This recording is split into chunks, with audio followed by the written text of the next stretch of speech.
اعوذ باللہ من الشیطان الرجیم، بسم اللہ الرحمن الرحیم، اللہم صلی علی محمد وآل محمد۔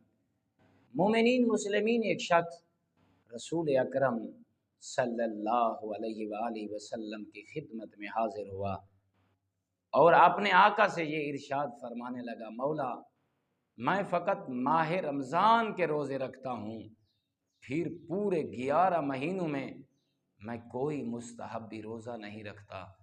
ساتھ فرمایا، مولا میں فقط واجب نمازیں پڑھتا ہوں، مستحب نمازیں، نوافل، سنتیں نمازیں نہیں پڑھتا۔ مولا یہ چیزیں تو میں انجام دیتا ہوں، 5 گانا نماز پڑھتا ہوں، ماہ رمضان کے روزے رکھتا ہوں، حج مجھ پہ واجب نہیں، صدقہ مجھ پہ واجب نہیں، خیرات مجھ پہ واجب نہیں۔ میں جو آپ کا کلمہ پڑھتا ہوں، آپ بتائیں یا رسول اللہ معاشر کے دن میں کہاں ہوں گا؟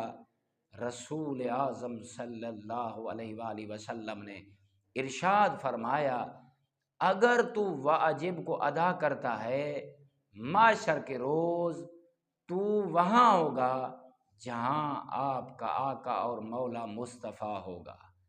بہت خوش ہوا، اور ساتھ مولا نے ارشاد فرمایا، ان باتوں کا خیال رکھنا۔ مولا کون سی باتوں کا؟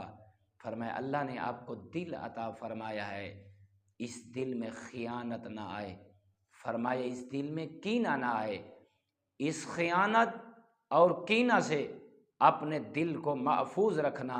اللہ نے آپ کو زبان عطا کی ہے، فرمایا کسی کی غیبت نہ کرنا، اس زبان سے جھوٹ نہ بولنا۔ پھر فرمایا، اے میرے عاشق، اے میری محبت کے دم بھرنے والے، اللہ رب العزت نے آپ کو آنکھیں عطا کی ہیں، ان سے غیر محرم کی طرف نہ دیکھنا، اور ہر مسلمان کو اذیت مت دینا۔ یاد رکھنا جنت میں تو وہاں ہوگا جہاں تیرا آقا مصطفیٰ ہوگا۔ والحمد للہ رب العالمین۔